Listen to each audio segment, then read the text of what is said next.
പക്ഷെ മറ്റേതിന്റെ ഫൈനലിൽ വന്നപ്പം അഞ്ചാമത്തെ ഇത് വന്ന് നിൽക്കുന്ന ആള്, അതായത് 5th പ്രൈസ് കിട്ടിയ ഒരാള്, ആ അമ്മയും മോളും അവർക്ക് നിങ്ങൾ സമ്മാനം അനൗൺസ് ചെയ്തു, അത് കൊടുത്തപ്പോൾ അവർ ആ സമ്മാനം വാങ്ങാണ്ട് 5th പ്രൈസ് അവർ ഏറ്റുവാങ്ങിയില്ല. അവർ ആ സ്റ്റേജിൽ നിന്നും ഇറങ്ങി പോവുകയാണ് ഉണ്ടായത്. അതിനുശേഷം അവർ നമുക്കൊരു ഇന്റർവ്യൂ തന്നിരുന്നു. ആ ഇന്റർവ്യൂവിൽ അവർ സ്പെസിഫിക്കലി പറയുന്നുണ്ട്, ഒരു ആങ്കർ എന്നുള്ള രീതിയിൽ സ്വാസിക ഞങ്ങളുടെ വന്നപ്പോൾ മുതൽ ഞങ്ങളുടെ എൻഡ് വരെ ഞങ്ങളുടെ കംപ്ലീറ്റ് കാര്യങ്ങളെല്ലാം അറിഞ്ഞിരുന്നിട്ട് പോലും സ്വാസിക പോലും എന്നാണ് അവർ പറഞ്ഞത്, ഞങ്ങളെ ഒന്ന് സപ്പോർട്ട് ചെയ്യോ, ഞങ്ങൾക്ക് വേണ്ടിയിട്ട് ഒരു വാക്ക് ഒന്ന് പറയുകയോ ചെയ്തില്ല എന്നവരെടുത്തു പറഞ്ഞു. ഒരു വിഷമത്തോടെ ആ അമ്മ എടുത്തു പറഞ്ഞൊരു കാര്യമുണ്ട്. എന്താണ് എന്താണ് ആ അവരുടെ, അതായത് അവരുടെ 5th പൊസിഷൻ കിട്ടിയതിന് ഞാൻ സപ്പോർട്ട് ചെയ്തില്ല എന്നുള്ള രീതിയിൽ, അതെയോ അവർ ഇറങ്ങിപ്പോയതിന് സപ്പോർട്ട് ചെയ്തു? അവരിറങ്ങിപ്പോയപ്പോൾ സ്വാസിക പോലും ഒന്നും റിയാക്ട് ചെയ്തില്ല. ഒന്നും അല്ലെങ്കിലും സ്വാസിക സീസൺ ഫുൾ ആങ്കർ ചെയ്ത ഒരാളാണ്. ആ അമ്മയുടെ പെർഫോമൻസും മോളുടെ പെർഫോമൻസും സ്വാസിക കണ്ടതാണ് ത്രൂ ഔട്ട് അതില്.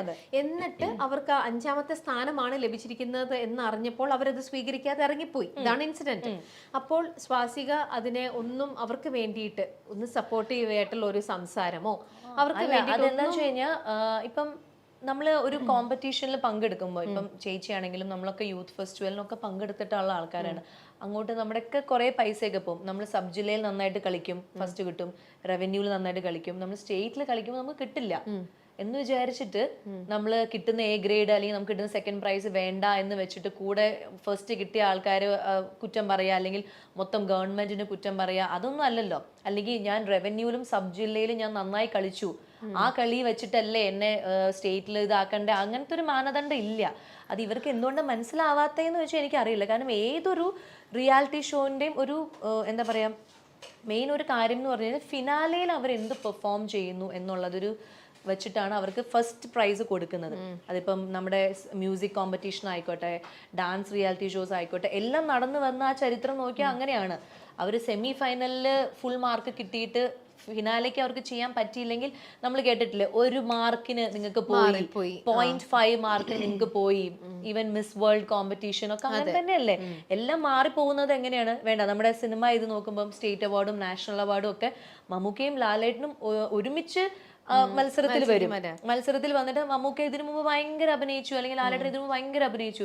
പക്ഷെ ആ പെർട്ടിക്കുലർ സമയത്ത് ആ ഫിനാലെ റൗണ്ടിൽ ആ ജൂറി മെമ്പേഴ്സ് എടുക്കുന്ന തീരുമാനത്തിന്റെ അടിസ്ഥാനത്തിലാണ് അവർക്കത് കിട്ടുള്ളൂ. പക്ഷെ അത് എല്ലാത്തിലും അങ്ങനെയാണ്. ക്രിക്കറ്റിലായിക്കോട്ടെ, ഫുട്ബോളിലായിക്കോട്ടെ, എല്ലാ പ്ലെയേഴ്സും അതിനു മുമ്പ് നന്നായി കളിക്കും. ഇപ്പൊ നമ്മൾ തന്നെ പറയും ഭയങ്കര ഫോമിലായിരുന്നു ആ പ്ലെയർ, ഇപ്പൊ സപ്പോസ് ധോണി അല്ലെങ്കിൽ സച്ചിൻ ആരും ആയിക്കോട്ടെ, പക്ഷെ ഫിനാലെ അവരുടെ ഫൈനൽ മാച്ചിൽ അവർക്ക് ഫോം ആവാൻ പറ്റിയില്ല, അവർ ഔട്ടാവും. ഇത് തന്നെയാണ് അവിടെയും സംഭവിച്ചിരുന്നത്.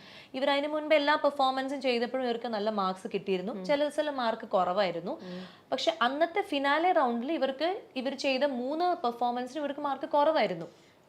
അപ്പോൾ ആ 3 മാർക്ക് കുറവ് വെച്ചിട്ട് നമുക്ക് ഇവരുടെ പഴയ മാർക്സ് മാത്രം കാൽക്കുലേറ്റ് ചെയ്ത് ഈ ഫിനാലയിൽ ഇവർക്ക് മാർക്ക് കുറഞ്ഞിട്ട് പഴയത് കാൽക്കുലേറ്റ് ചെയ്ത് ഇവരെ മുന്നിലേക്ക് ആക്കുമ്പോൾ ഇന്ന് ഫിനാലയിൽ നല്ല മാർക്ക് മേടിച്ചവരോട് നമ്മൾ പിന്നെയും അതും ഒരു നീതികേടല്ല. അങ്ങനെ അല്ല, പക്ഷെ അവർ പോയിന്റ് ഔട്ട് ചെയ്ത് എന്താണെന്നറിയോ, ഇത് അവർ വന്നപ്പോൾ തന്നെ പറഞ്ഞതാണ്, ഞങ്ങൾക്ക് ഡാൻസ് ചെയ്യാൻ അറിയില്ല.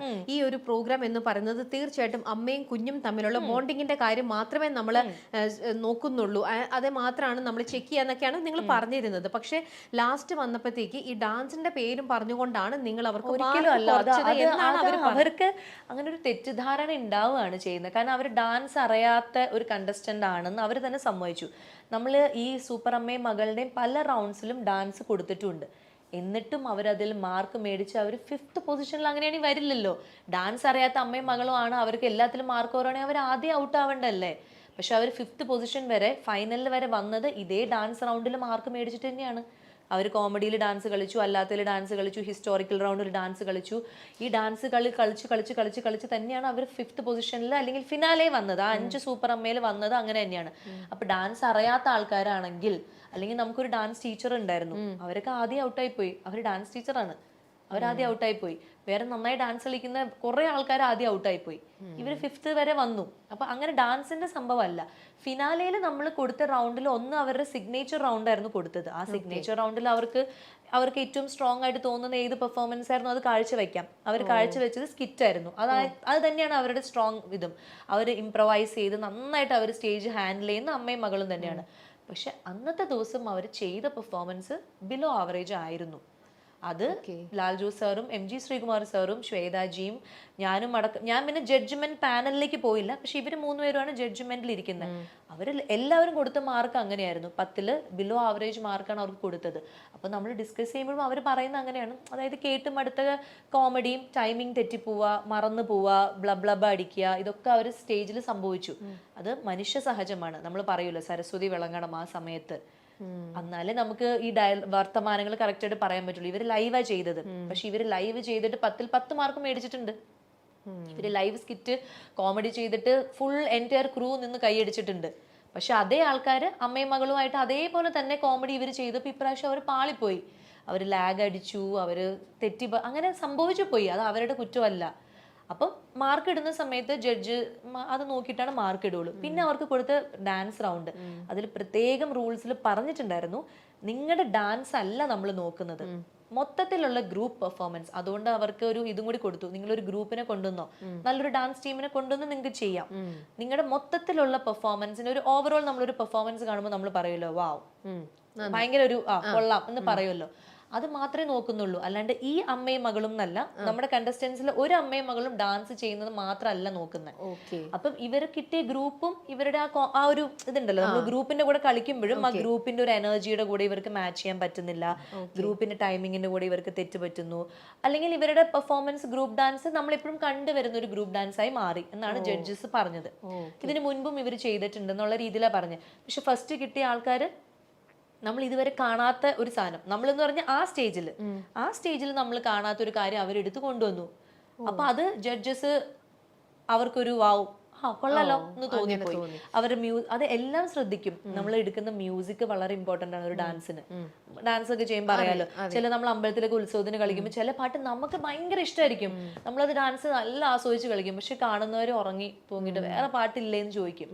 അപ്പൊ നമ്മൾ എടുക്കുന്ന പാട്ട്, നമ്മൾ ആ പാട്ട് എഡിറ്റ് ചെയ്യുന്നതിൽ നമ്മുടെ പ്രോപ്പർട്ടി, നമ്മളുടെ കോസ്റ്റ്യൂം, നമ്മുടെ എക്സ്പ്രഷൻ, നമ്മുടെ ടൈമിങ്, നമ്മുടെ എനർജി, ഒരു 5 മിനിറ്റ് ഡാൻസ് നമ്മൾ കളിക്കുന്നെങ്കിലും ത്രൂ ഔട്ട് ഒരു എനർജി വേണം. പക്ഷെ അമ്മയും മകളും ഇവർക്ക് അത് ഒരു ശീലമില്ലാത്ത കാര്യമായതുകൊണ്ട് അതിനൊന്നും നമ്മൾ മാർക്ക് കുറയ്ക്കുന്നൊന്നുമില്ല, ഇത് ഡാൻസ് റിയാലിറ്റി ഷോ അല്ലാത്തതുകൊണ്ട്. പക്ഷെ മൊത്തത്തിൽ അവരുടെ ഒരു ഓവറോൾ പെർഫോമൻസ് അന്ന് വീക്ക് ആയിരുന്നു.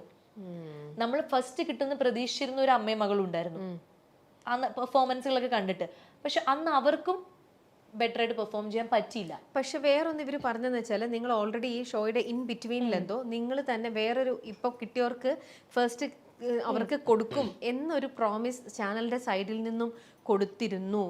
ചാനൽ സൈഡിൽ നിന്ന് ആര് കൊടുത്തു? ചാനൽ കൊടുത്തു അവർക്ക്, അതായത് പബ്ലിക് ആയിട്ട്. അതേ ഒളിച്ചും പാത്തും അല്ല, ഒളിച്ചും പാത്തും തന്നെ ആ ഫസ്റ്റ് കിട്ടിയ ആൾക്കാർ. ഇവരുടെ ഇന്റർവ്യൂവിൽ തന്നെ ഞാൻ കേട്ടുള്ളൂ ഇവർ പറയുന്നത്, ക്രൂ മെമ്പേഴ്സ് തന്നെ ഞങ്ങളോട് പറഞ്ഞു നിങ്ങൾക്ക് തന്നെയാ ഫസ്റ്റ് എന്ന് പറയുന്നു. അതെന്നറിയോ, ഇപ്പൊ നമ്മൾ ഇവിടെ അല്ല അത് തന്നെ അത് ഇവർക്ക് തന്നെയാന്ന് പറയുന്നത്. അതായത് ഈ ശൈത്യയും ഷീനയും എന്ന കണ്ടസ്റ്റൻസിന് ഫസ്റ്റ് കിട്ടും എന്നുള്ളത് ക്രൂ മെമ്പേഴ്സ് പറഞ്ഞു. അത് ശരിയാണ്.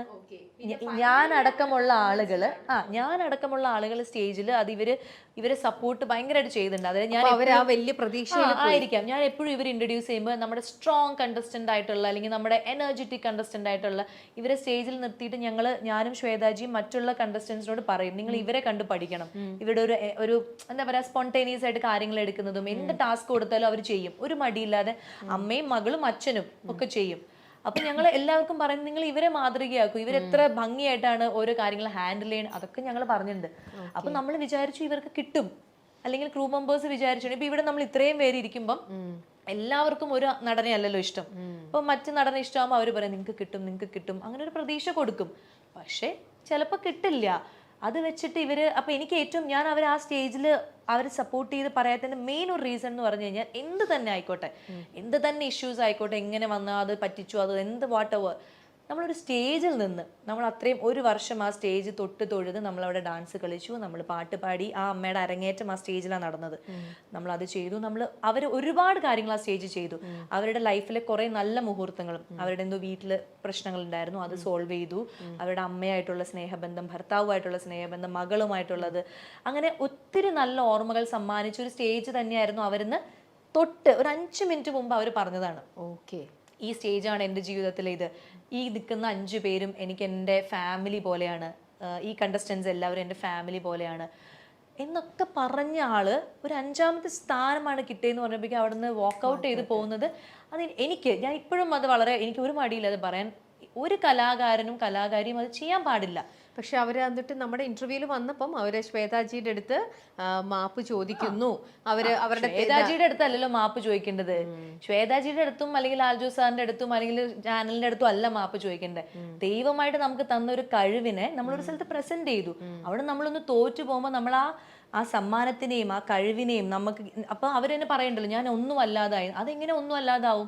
നമുക്കൊരു പ്രാവശ്യം ഫസ്റ്റ് കിട്ടില്ല എന്ന് പറയും, നമ്മുടെ ഉള്ളിലെ കഴിവൊന്നും ആരും എടുത്തുകൊണ്ട് പോകില്ല. അത് പോളിഷ് ചെയ്യാനും അത് ഇനിയും വളർത്താനും ഒക്കെ ഉള്ള ഒരു ഭാഗ്യമുണ്ട്. അവർ ഈ ഏജിലാണ് അവർ ഇതൊക്കെ ചെയ്തത്. അപ്പൊ അവർക്ക് അത്രയും ഭാഗ്യവും ദൈവാനുഗ്രഹം ഉള്ളതുകൊണ്ടല്ല അവർ അത്രയും ചെയ്തത്. അവർക്ക് അത്ര ആഗ്രഹമായിരുന്നു. മോളെക്കാളും ആഗ്രഹം അമ്മയ്ക്കായിരുന്നു. അപ്പം ഒരു കലാകാരനും കലാകാരിയും അങ്ങനെ ഒരു നമ്മളെ വളർത്തിയ ഒരു സ്റ്റേജ് അല്ലെങ്കിൽ നമ്മൾ കാല് വെച്ച സ്റ്റേജിനെ ഡിസ്റെസ്പെക്ട് ചെയ്ത് പോകുന്നത്, അതുപോലെ കൂടെ നിൽക്കുന്ന ആള്. ഇപ്പം നമുക്ക് തമ്മിലൊരു കോമ്പറ്റീഷൻ ഉണ്ടെങ്കിലും ചേച്ചിക്ക് ഒരു സമ്മാനം കിട്ടുന്നത് അവിടെ നിന്ന് കണ്ട് അഭിനന്ദിക്കുക എന്ന് പറയുന്നത് ഒരു കലാകാരന്റെ ലക്ഷണമാണ്. അല്ലാണ്ട് മുഖം തിരിച്ച് ആർക്കാണ് സമ്മാനം കിട്ടിയത്, കാരണം അവർ പറയുന്നുണ്ട് എന്റെ അത്രയും അടുത്ത സുഹൃത്താന്ന് പറയുന്നുണ്ട്. അപ്പൊ അവർക്ക് കിട്ടിയോ ഇല്ലയോ, ആർക്കാണ് 1ാം സമ്മാനം, എന്താണ്, ഇതൊന്നും അറിയാൻ നിൽക്കാണ്ട് അവിടെ നിന്ന് ഇറങ്ങി പോകുന്നത് എനിക്കത് ഒരു നല്ല കാര്യമായിട്ട് തോന്നിയിട്ടില്ല.